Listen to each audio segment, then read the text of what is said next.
आज हम दूसरे सक्रिय मध्यवर्ती कार्बोनाइन के बारे में अध्ययन करेंगे। कल हमने खूब विस्तार से कार्बोकेटाइन या कार्बोनियम आयन का अध्ययन किया था। दूसरा महत्वपूर्ण सक्रिय एक्टिव इंटरमीडिएट है कार्बोनाइन। कार्बोकेटाइन भी हेटेरोलाइटिकल फिजन कोवलेंट बॉन्ड के हेटेरोलाइटिकल फिजन से प्राप्त होता था। यहाँ भी आपके कोवलेंट बॉन्ड के विषमांश विखंडन हेटेरोलाइटिक बॉन्ड ब्रेकिंग से कार्बन पर लोन पेयर ऑफ इलेक्ट्रॉन असहभाजित इलेक्ट्रॉन आ जाने से नेगेटिवली चार्ज्ड स्पीशीज प्राप्त होती है। इसमें कार्बन के वैलेंसी सेल में इलेक्ट्रॉन्स ऐड होते हैं, यानी ऑक्टेट कंप्लीट होता है। इसे हम कहते हैं कार्बोनाइन। इसकी अब स्ट्रक्चर संरचना, इसमें जो सेंट्रल मेटल एटम है कार्बन, उसका हाइब्रिडाइजेशन sp3 होता है।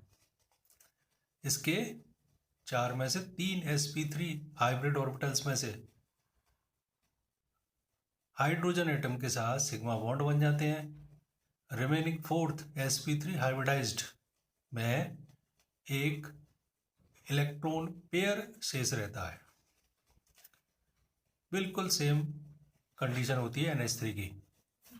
NH3 में भी नाइट्रोजन का sp3 संकरण होता है और इस पर लोन पेयर ऑफ इलेक्ट्रॉन होता है।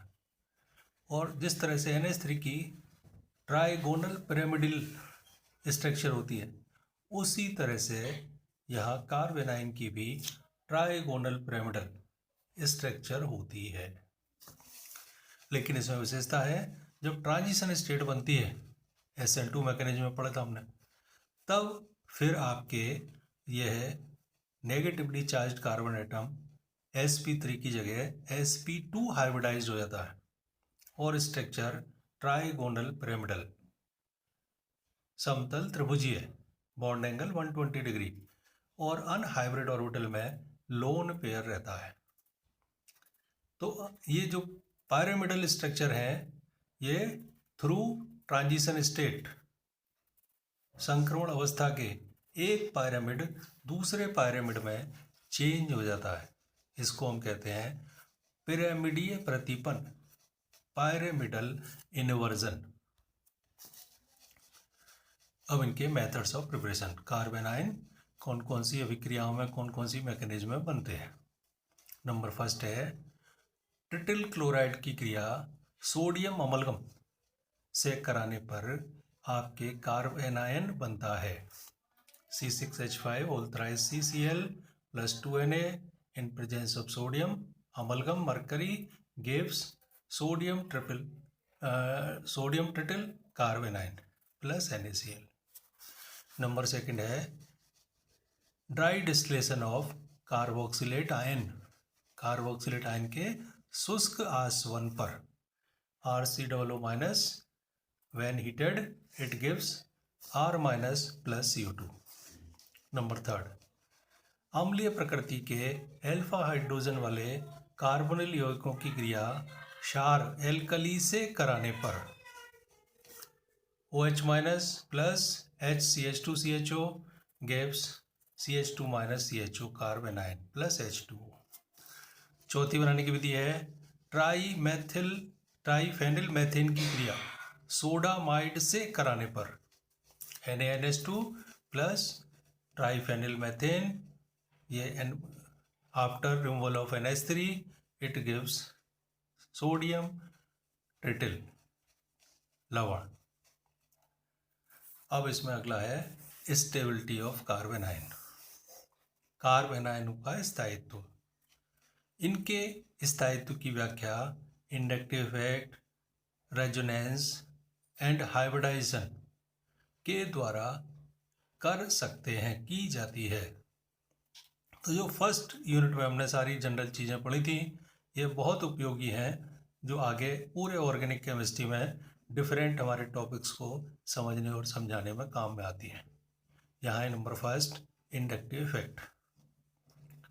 कार्बोकेटाइन में हमने पढ़ा था एल्किल ग्रुप का प्लस आई इफेक्ट होता है, ये इलेक्ट्रॉन रिपेल करते हैं तो वहाँ पॉजिटिव चार्ज में न्यूट्रल होने लगता है, लेकिन यहाँ नेगेटिव चार्ज है, इलेक्ट्रॉन रिपेल कर रहा है, यानी increase in negative charge, therefore the stability becomes decreases. यहाँ स्टेबिलिटी 1 डिग्री टू 3 डिग्री क्रमशः साइमल्टेनियसली घटती जाती है। अब इस कार्बेनाइन की स्टेबिलिटी पे प्रतिस्थापी समूहों का भी प्रभाव होता है, इफेक्ट ऑफ सब्स्टिट्यूएंट्स ग्रुप्स। यदि कार्बेनाइन में प्लस आई इफेक्ट वाला कोई ग्रुप है देन नेगेटिव चार्ज इंक्रीज हो जाएगा, यानी स्टेबिलिटी घट जाएगी। लेकिन यदि कोई माइनस आई इफेक्ट वाला है, इलेक्ट्रॉन अट्रैक्टिंग ग्रुप है, तो नेगेटिव चार्ज में कमी हो जाएगी, यानी स्टेबिलिटी बढ़ जाएगी। यहाँ Cl ग्रुप के नेगेटिव चार्ज से यहाँ CH2 माइनस पे नेगेटिव चार्ज कम होगा, यानी स्टेबिलिटी ज़्यादा है। यहाँ CH3 के प्लस आई इफेक्ट से नेगेटिव चार्ज में बढ़ोतरी हो जाएगी, वृद्धि हो जाएगी, तो यहाँ स्टेबिलिटी कम है। और क्या इफेक्ट पड़ता है? संकरण का प्रभाव, effect of hybridization. S character बढ़ने पर परमाणु पर नेगेटिव चार्ज धारण करने की एडेसिव पावर बढ़ जाती है, अर्थात इलेक्ट्रोनेगेटिविटी अधिक हो जाने पर स्टेबिलिटी बढ़ जाती है। जैसे ये एल्किल कार्बेनाइन है, sp3 हाइब्रिडाइज्ड, 25% एस करेक्टर है। यहाँ आपके एल्कीन में वाइनिल कार्बेनाइन है, sp2 हाइब्रिडाइजेशन है, एस करेक्टर है 33%। 25 से 33% एस करेक्टर बढ़ने पे स्टेबिलिटी इस वाइनिल कार्बेनाइन की ज़्यादा है। फिर आपके एसिटाइलेनिक कार्बेनाइन में sp हाइब्रिडाइजेशन है, एस करेक्टर 50% है, यानी इसकी स्टेबिलिटी और भी ज़्यादा है। अब अगला है अनुनाद का प्रभाव, इफेक्ट ऑफ रेजोनेंस।